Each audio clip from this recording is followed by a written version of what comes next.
وإلا فتصور ساذج هذا يشمل ما لم يكن فيه نسبة تامة خبرية سواء لم يكن فيه نسبة أصلا أو كانت ولم تكن خبرية، وما يكون فيه تلك ولم يكن فيه إذعان كما في سورة التخيل والشك والوهم، وهما نوعان متباينان من الإدراك.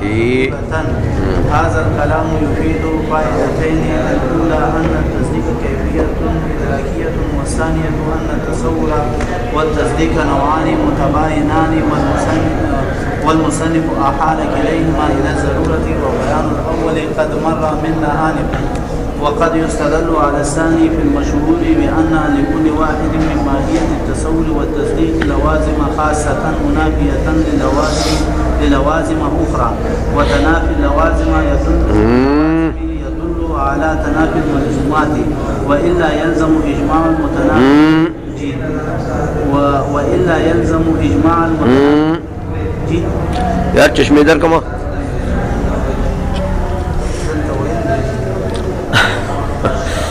وإلا يلزم اجتماع المتنافيين وفيه أمر مشهور أيضا بأن اللوازم يجوز أن تكون لوازما بس مرش بيخي بس پڑے گا فالملزومات يجوز أن تكون متباينة. اچھا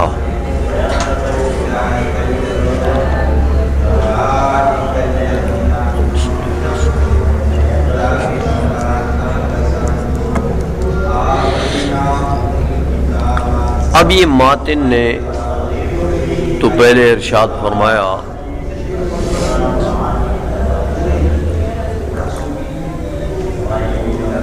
کہ علم جو ہے وہ اگر اعتقاد ہے نسبت تامہ خبریہ کا، دیکھا نا، فإن كان اعتقادا لنسبت خبریت فتصدیق وحکم، وإلا تو وإلا کا مطلب کیا ہے؟ إن لم يكن اعتقادا لنسبت تامة خبریت فتصور ساذج. علم اگر اعتقاد نسبت تامہ خبریہ کا نہیں ہے تو پھر کیا چیز ہوگی؟ تصور ساذج. یہ ساذج کا جو لفظ ہے مستعرب لفظ ہے، سادہ سے سادہ ہم کہتے ہیں سادہ، سادہ ہونے سے ساذج بمانا سادہ، پھر سیدھا سادہ تصور ہے بس.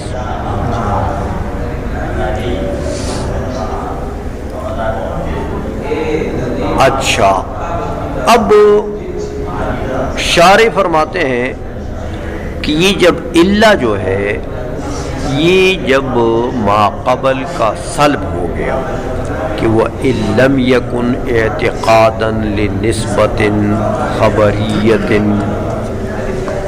اگر یہ علم نسبت تامہ خبری کا اعتقاد نہیں ہے تو تصور ہے. تو کہتے ہیں بھائی یہ تو بہت بڑا پیٹ ہو گیا تصور کا، یہ تو بہت بڑا تصور کا تو بہت بڑا پیٹ ہو گیا، کیونکہ جب اعتقاد نسبت تامہ خبری کا نہیں تو بتصور. تو اب اس میں تو کئی صورتیں آ جاتی ہیں، اس میں تو کئی صورتیں آ جاتی ہیں. دیکھو سرے سے نسبت ہی نہیں ہے، ادراک علم کا تعلق ایسی چیز سے ہو جائے جہاں نسبت ہی نہیں. مفردات ہیں زید عمر بکر خالد ولی، دار جاریہ بساط، ہاں تو یہ بھی تو ان لم یکن اعتقادا للنسبت تامۃ خبریت، اس میں تو یہ بھی ہے، یہاں بھی نسبت ہی نہیں ہے اصل سے، تو یہ بھی تصور ہو گیا ایک قسم۔ اچھا دوسرا یہ کہ چلو نسبت ہے، اشیاء ہیں متعدد، ان کا علم ہے، اور ان اشیاء متعددہ میں نسبت بھی ہے، ہاں، لیکن وہ نسبت کیسی ہے؟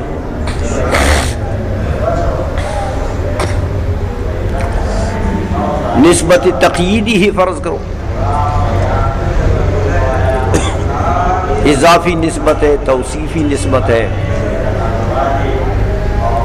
پھر بھی تو وہ نسبت تامہ تو نہیں ہے نا، تامہ خبری تو نہیں ہے نا، جیسے غلام و زیدن وغیرہ ہے، تو ان کا بھی ادراک پھر کیا ہوگا؟ تصور ہوگا۔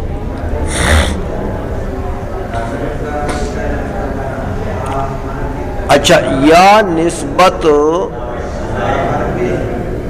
تقییدی نہیں ہے، چلو نسبت خبری ہے، نسبت اور نسبت تامہ ہے، لیکن نسبت تامہ کون سی ہے؟ انشائی ہے، جیسے اضرب وغیرہ، تو اس کا علم بھی تو اعتقاد نہیں ہے نا، نسبت تامہ خبری کا، تو یہ بھی کیا ہوگا؟ تصور۔ آئی سمجھ میں؟ پھر چلو نسبت تامہ خبری بھی ہے، نسبت تامہ، لیکن اعتقاد کے درجے تک نہیں پہنچا علم اس کا، تو اعتقاد کے درجے کے نیچے کئی صورتیں اور آ جاتی ہیں کہ دیکھو آپ نے ایک قضیہ بول لیا، نسبت تامہ خبر ہی ہے، اس میں زید قائم آپ نے کہہ دیا، لیکن نفس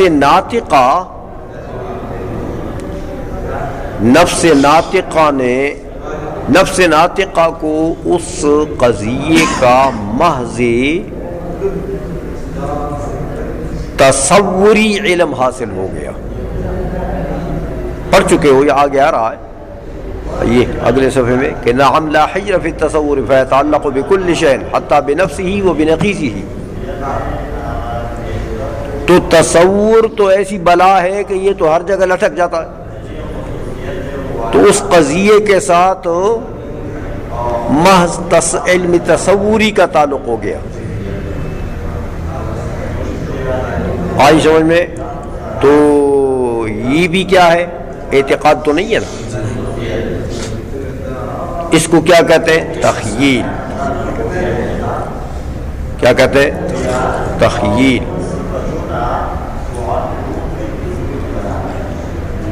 یا پھر وہ زید قائم جو آپ نے کہا نا، تو وہاں نفس ناطقہ نے جب اس کی طرف توجہ دی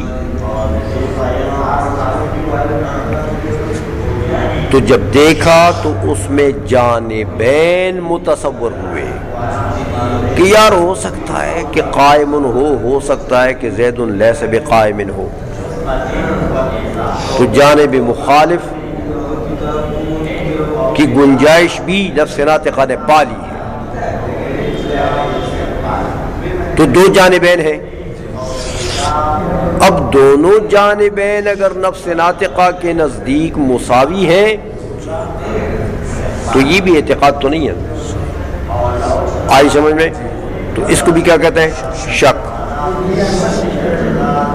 اور دونوں جانبین اگر مساوی نہیں ہے، ایک مرجوح ہے ایک راجح ہے، تو جو مرجو ہے وہ بھی تو اعتقاد نہیں ہے نا، تو وہ بھی تصور، وہ وہم. یہ ساری صورتیں الا کے اندر آ جاتی ہیں کہ وہ الا یعنی وہ لم یکن اعتقادا لنسبت تامۃ خبریۃ، اس الا کے اندر تصور کی یہ ساری صورتیں آ جاتی ہیں. سمجھ میں آ گئی ہے؟ اس لیے کہتے ہیں دیکھو ھذا یشمل ما لم یکن فیہ نسبۃ تامۃ خبریۃ، یہ ان تمام صورتوں کو، تصور کے ان تمام صورتوں کو شامل ہے جن صورتوں میں نسبت تامہ خبری ہی نہیں ہے. تو وہ صورتیں میں نے گن کر دے دی آپ کو کہ بعض صورتوں میں تو سر سے نسبت ہی نہیں، بعض میں نسبت تقییدی ہے، بعض میں نسبت تامہ انشائی ہے، بعض میں خبری ہے، لیکن وہاں پھر وہ صورتیں ایسوں میں سواء لم یکن فیہ نسبت اصلا، برابر ہے کہ اس میں نسبت ہی نہیں ہے، مفردات کا علم ہے، او کانت یا نسبت تو ہے لیکن ولم تکن خبریتا، وہ نسبت خبریہ نہیں ہے. وما یکون فیہ تلکا، اور وہ ان صورتوں کو بھی شامل ہے. وما یکون اس کا عطف ہے ما لم یکن یشمل ما لم یکن فیہ نسبت تامۃ، سمجھئے، اور اس کو بھی شامل ہے کہ جس میں یہ نسبت تامہ خبری ہے لیکن ولم یکن فیہ الاذعان، نسبت تامہ خبری تو ہے لیکن اس کا علم اعتقاد کے حد تک نہیں پہنچا. کما فی صورت التخیل والشک والوہم. سمجھ میں آ گئی ہے؟ تو مطلب یہ ہے کہ یہ جو الا ہے اس کا بہت بڑا پیٹ ہے. ہاں یہ ساری صورتیں تصور کی جو ہے یہ اس الا کے اندر آ جاتی ہیں. چلو آگے فرماتے ہیں وہما نوعان متباینان من الادراک ضرورتاً. اب دو چیزیں آپ کے پاس سلم کے متن سے دو چیزیں آپ کو مل گئی ہیں. علم کی دو قسمیں، ایک تصدیق اور ایک تصور. تو ماتن نے، علامہ بہاری نے آگے فرما دیا کہ یہ دونوں ہیں نا، ہما یہ تصور اور تصدیق دونوں، یہ ان کی حقیقت کیا ہے؟ فرماتے ہیں ان کی حقیقت یہ ہے کہ یہ دو انواع متباینہ ہیں. علم کے علم جو ہے وہ ایک کلی ہے اور یہ دونوں اس کے انواع ہیں، یہ دونوں اس کے انواع ہیں. لیکن انواع ایسے ہیں کہ آپس میں ان میں تباین ہے، نسبت و تباین والی ہے، نسبت و تباین والی ہے. یہ ماتن نے گویا کہ تصور اور تصدیق کی حقیقت بتا دی. شارح فرماتے ہیں کہ ماتن کا جو یہ کلام ہے نا، یہ جو جملہ بول گئے ہیں ماتن، اس سے ان کا مقصد کیا ہے کہ ہما نوعان متباینان من الادراک، کیا کہنا چاہتے ہیں اس سے؟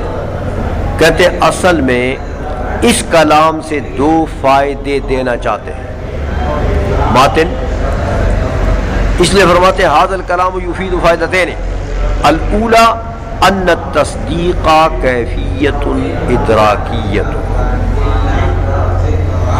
کہتے ایک تو فائدہ اس کلام سے یہ ملا کہ تصدیق جو ہے یہ ادراک ہے. تصدیق کیا ہے؟ ادراک ہے، علم ہے. جن لوگوں نے، وہ میر زاہد وغیرہ کی بات گزری ہے نا، جن لوگوں نے تصدیق کو توابع ادراک میں سے قرار دیا ہے، ایک تو ان کا رد ہو گیا. دیکھو یہاں سے کیا کہنا چاہتے ہیں کہ ہما نوعان متباینان من الادراک، من الادراک. تو یہ جب انواع متباینہ ادراک کے انواع قرار دے دیا دونوں کو، کس کے انواع ہیں؟ ادراک کے. تو جب تصور اور تصدیق دونوں کو ادراک کے انواع قرار دے دیا تو مطلب کیا ہوا کہ تصدیق کیا ہے؟ ادراک. جیسے تصور ادراک، جیسے تصدیق بھی ادراک، یعنی علم. لہذا ایک تو ان لوگوں کا رد ہو گیا جو لوگ کہتے ہیں کہ تصدیق جو ہے یہ توابع ادراک میں سے. آئی سمجھے؟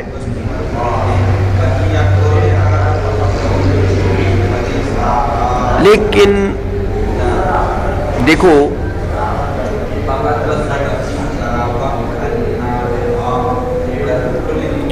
یہ جو تقریر ہے نا شاری کی کہ یہ فرماتے ہیں کہ بھئی پہلا فائدہ یہ ہے اس عبارت کا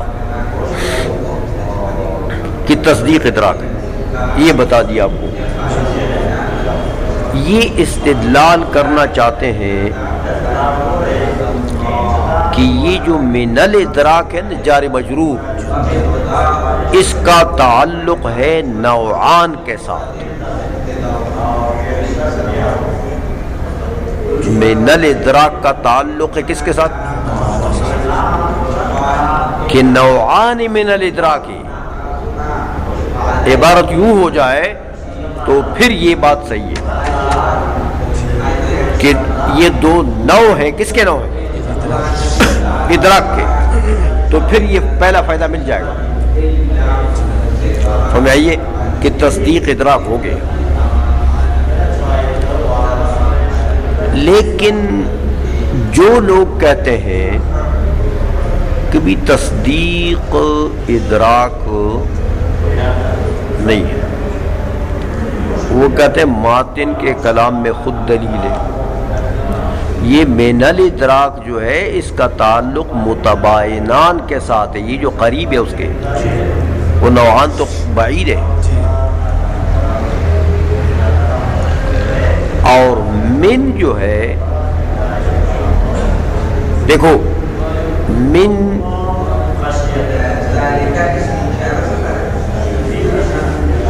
صرف وہ بازیہ یا بیانیہ نہیں آتا، بلکہ من جو ہے وہ جہت پر دلالت کرنے کے لیے بھی آتا ہے.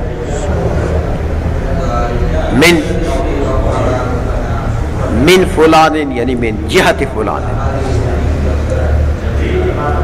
ہاں تو یہاں من جو ہے یہ جہت کے لیے ہے. تو مطلب کلام کا بہاری کا یہ ہے کہ ہما نوعانی متباینانی من جہت الادراک، کہ دیکھو یہ دونوں میں تباین ہے. تصدیق اور تصور میں دو نوع ہیں، اور دو نوع کیسے ہیں؟ ان میں تباین. تباین کدھر سے آ گیا؟ من جہت من الادراک، من جہت الادراک. تو کیا مطلب ہوا اس کا؟ بہاری کے قرآن کا تو پھر مطلب یہ ہوا کہ ان دونوں میں تباین جو ہے وہ ادراکیت کے جہت سے آیا ہے کہ ایک ادراک ہے دوسرا ادراک نہیں ہے.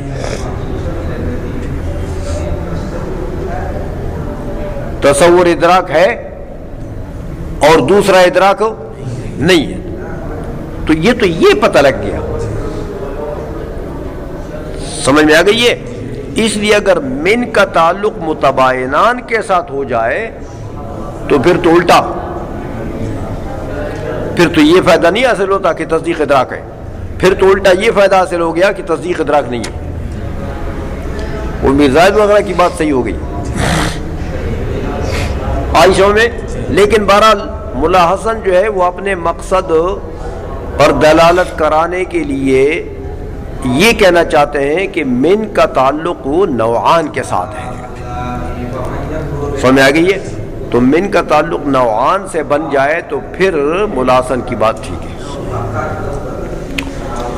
ایک تو فائدہ یہ ہو گیا دوسرا کہتے وہ ثانیۃ ان التصور والتصدیق نوعان متباینان، دوسرا فائدہ یہ بتا دیا آپ کو کہ تصور تصدیق جو ہے ان کے آپس میں کیا ہے، نوعیت کا تعلق ہے، یعنی تصور ایک نوع ہے اور تصدیق ایک نوع ہے۔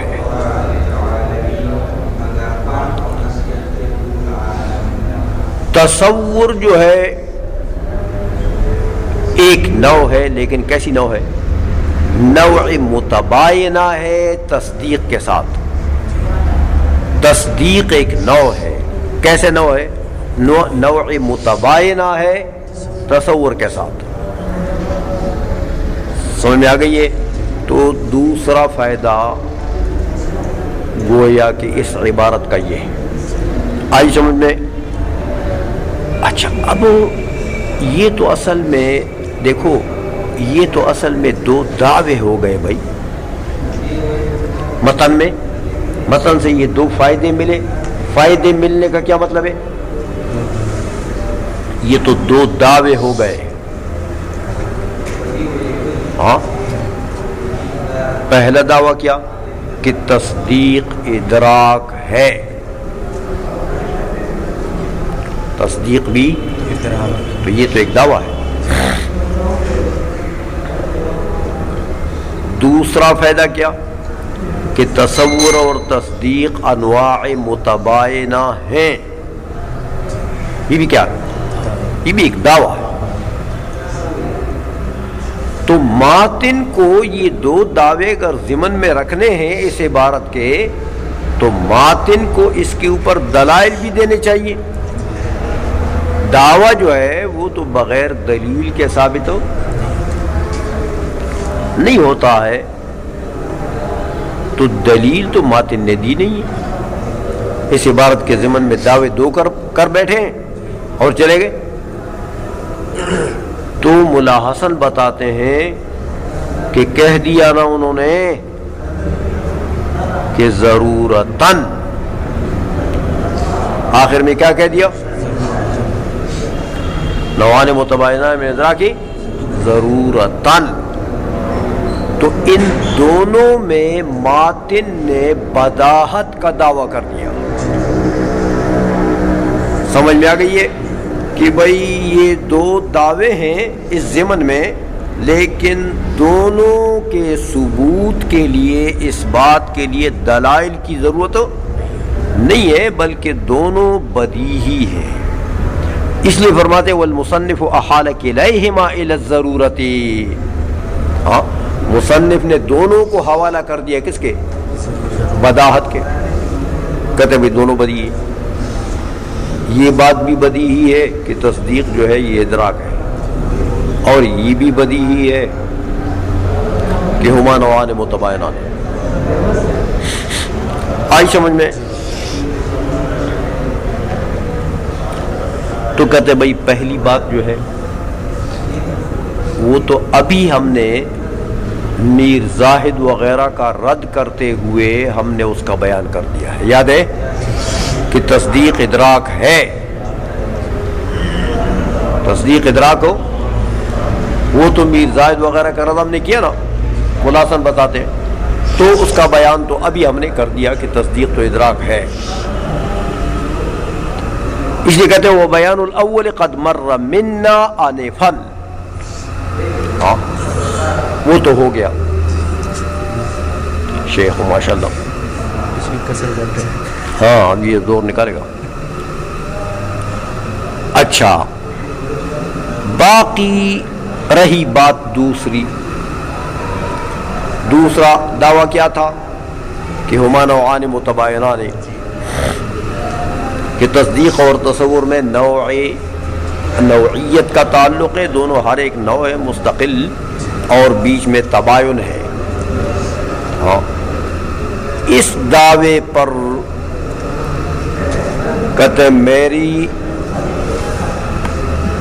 میرے نزدیک دلیل دینا چاہیے، اس کو بداہت کے حوالے نہیں کرنا چاہیے۔ دیکھو ماتن نے تو کیا ضرورتاً،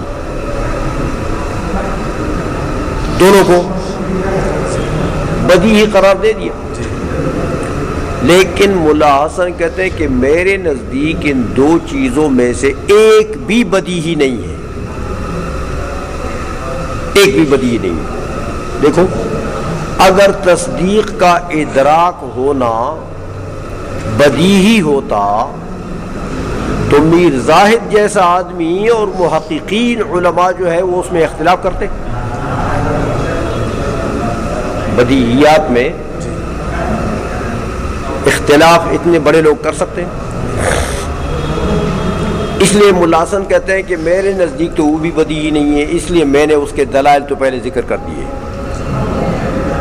کہ تصدیق جو ہے وہ ادراک ہے۔ آج میں باقی یہ دوسری بات کہتے ہیں اس کی بھی دلیل ہے، کہتے ہیں وقد یستدل علی الثانی فی المشہور، تو دلیل اس لیے پیش کی جاتی ہے کہ چیز نظری ہے نا، بدیہی نہیں ہے۔ کہتے ہیں مشہور دلیل یہ ہے کہ بأن لكل واحد من ماہیت التصور والتصدیق لوازم خاصة منافیة للوازم اخرى۔ آئزوں میں کہتے دیکھو یہ منطقی لوگ کہتے ہیں کہ تصور کی ماہیت الگ ہے، تصدیق کی ماہیت الگ ہے، نوعان متباینان ہے۔ دلیل کیا ہے؟ کہتے دیکھو ہر ایک کے لوازم الگ الگ ہیں، ہر ایک کے لوازم الگ الگ ہیں۔ تصور کی ماہیت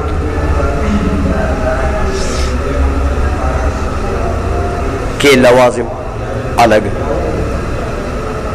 دیکھو تصور کی ماہیت کے لوازم میں سے ماتن نے یہ ذکر کر دیا نا کہ نعم لا حجر فی التصور فیتعلق بکل شیء، تو تصدیق کا یہ لازم ہے، تصدیق یتعلق بکل شیء،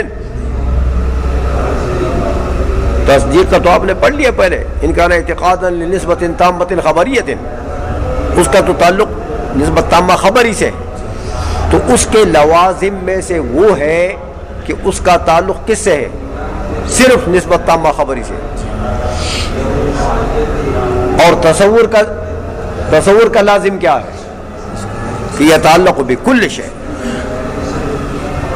تو تصور کا لازم تصدیق کے لازم سے الگ ہوا کہ نہ ہوا؟ آئی سمجھ میں؟ پھر دیکھو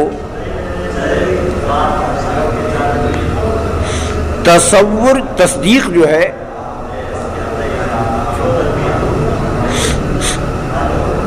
اس میں اعتقاد، وہ نام ہے اعتقاد کا،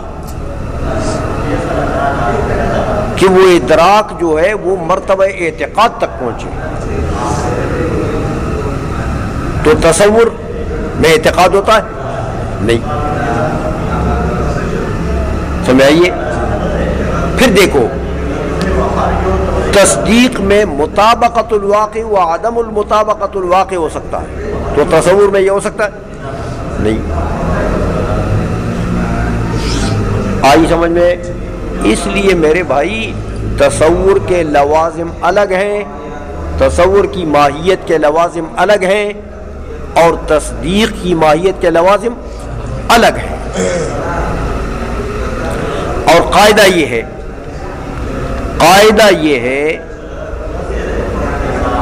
کہ لوازم میں تنافی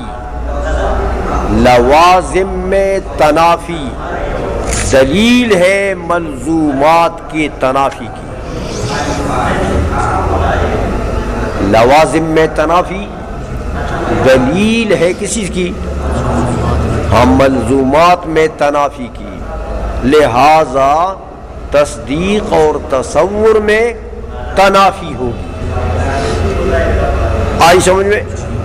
اس لیے کہتے ہیں کہ دیکھو بِأَنَّ لِكُلِّ وَاحِدٍ مِّن مَاهِيَّةِ التَّصَوُّرِ وَالتَّصْدِيقِ لَوَازِمَ خَاصَّةً اور مُنَافِيَةً لِلَوَازِمِ أُخْرَى، دوسرے کے لوازم کے منافی ہے، ان میں تنافی ہے لوازم میں. اور وَتَنَافِي اللَّوَازِمِ يَدُلُّ عَلَى تَنَافِي الْمَلْزُومَاتِ، لوازم کی جو تنافی ہے وہ دلالت کرتی کس پر؟ ملزومات کے تنافی پر. تو پتہ لگا کہ ماہیت تصور اور ماہیت تصدیق دونوں کے اندر کیا ہے؟ تنافی. دونوں ایک دوسرے کے منافی ہے. بات سمجھ میں آ رہی ہے؟ اچھا. وَإِلَّا يَلْزَمُ اجْتِمَاعُ الْمُتَنَافِيَيْنِ، کہ دیکھو اگر لوازم میں تنافی ہے اور تم ملزومات میں تنافی نہیں مانتے ہو تو پھر مطلب کیا ہے؟ پھر تو مطلب یہ کہ وہ لوازم جو ہے وہ ایک ملزوم میں جمع ہو جائیں گے تو اجتماع متنافیہ آ جائے گا کہ نہیں؟ ہاں، تو یہ تو لازم تو باطل ہے. تو فل ملزوم ہو، ہاں تو ماننا پڑے گا کہ جب لوازم میں تنافی ہوگی تو ملزومات میں بھی تنافی ہوگی. تو تصدیق اور تصور کے درمیان میں تنافی ہوگی.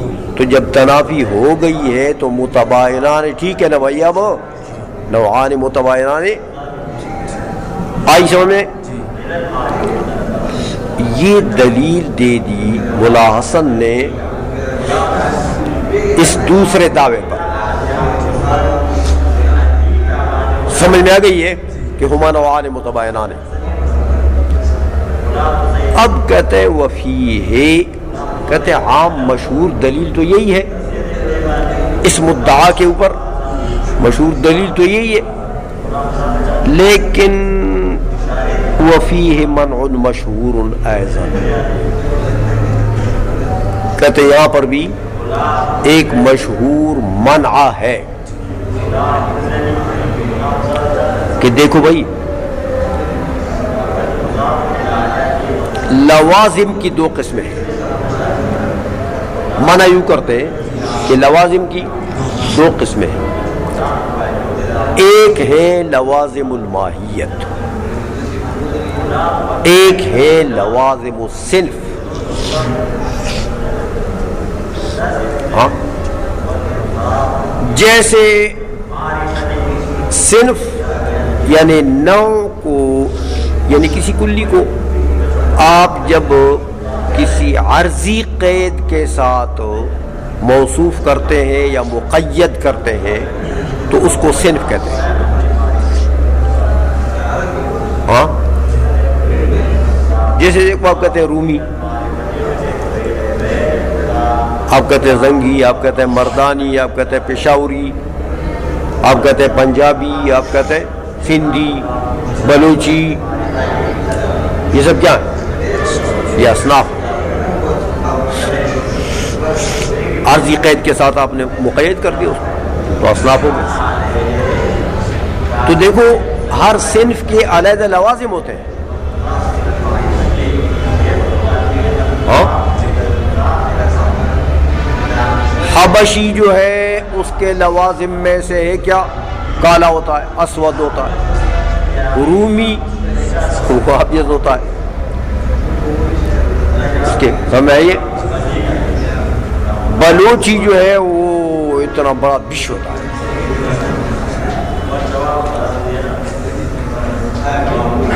سمجھ آئی نا؟ وہ جنگلی لوگ ہیں، اتنی اتنی مونچھیں ہو. سمجھ آئیے. تو پنجابی جو ہے وہ کچھ مہذب لوگ ہوتے ہیں، تعلیم یافتہ لوگ ہیں نا، جنگلی نہیں ہے.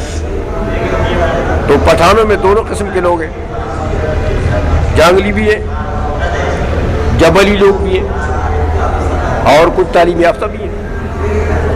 تو مطلب یہ کہ ہر صنف کے کچھ لوازم ہوتے ہیں. تو اسی طرح دوسری قسم ہے لوازم الماہیت.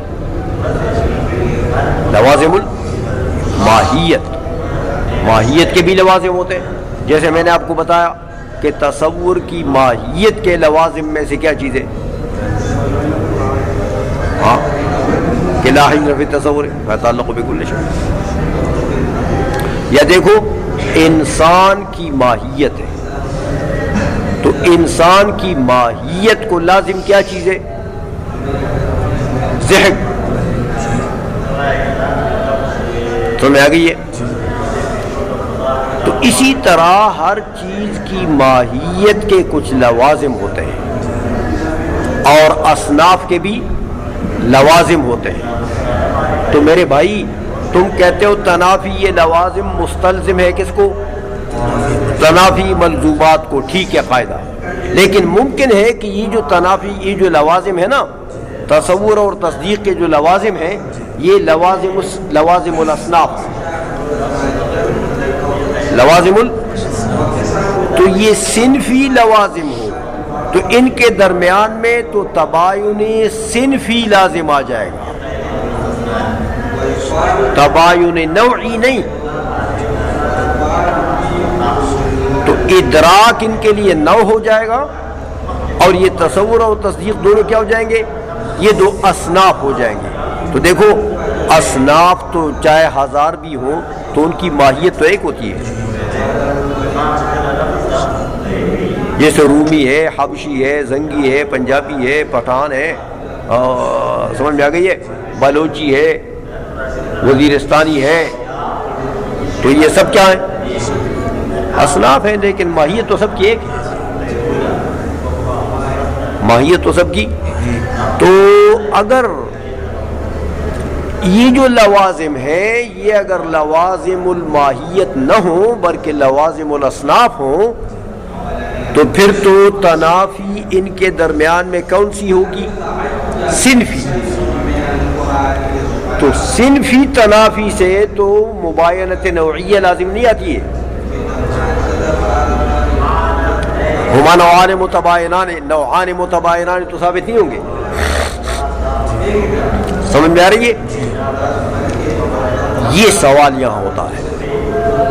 تو اس کو نقل کرتے ہیں کہ وہ فیہ منع مشہور ایضا بأن اللوازم یجوز ان تکون لوازم الصنف، کہ ممکن ہے کہ وہ لوازم کون ہو؟ لوازم صنف ہو. تو فالملزومات یجوز ان تکون متباینۃ صنفا، تو پھر تو جائز ہے کہ ملزومات میں تباین کون سا ہو؟ صنفی تباین ہوگا. تو صنفی تباین سے تو نوعان متباینان ثابت نہیں ہوا. نوعی تباین تو اس وقت ثابت ہوگا کہ یہ ثابت کیا جائے کہ بھئی یہ جو لوازم ہے یہ لوازم الماہیت ہے. آئی سمجھ میں؟ یہ ایک سوال کہتے یہ دلیل جو میں نے دی ہے تو اس پر یہ سوال ہوتا ہے. اقول سے اس کا پھر ملا حسن جواب دے، اس منع مشہور کا جواب دے. پڑھو گے آگے. خواص ہوتے ہیں یہ بھی اصناف میں داخل ہے یا فرق ہے صرف اور خاصہ؟ نہیں، خاصہ جو ہے یہ تو عرضی میں داخل ہے. چیز کے جو عرضیات ہوتی ہیں نا، تو خواص الشیء عوارض الشیء. عوارض جو ہیں بعض عوارض لازمہ ہیں، بعض منفکہ ہیں. تو خاصۃ الشیء جو ہے یہ تو عوارض لازمہ میں بھی ہو سکتا ہے اور منفکہ میں بھی ہو سکتا ہے.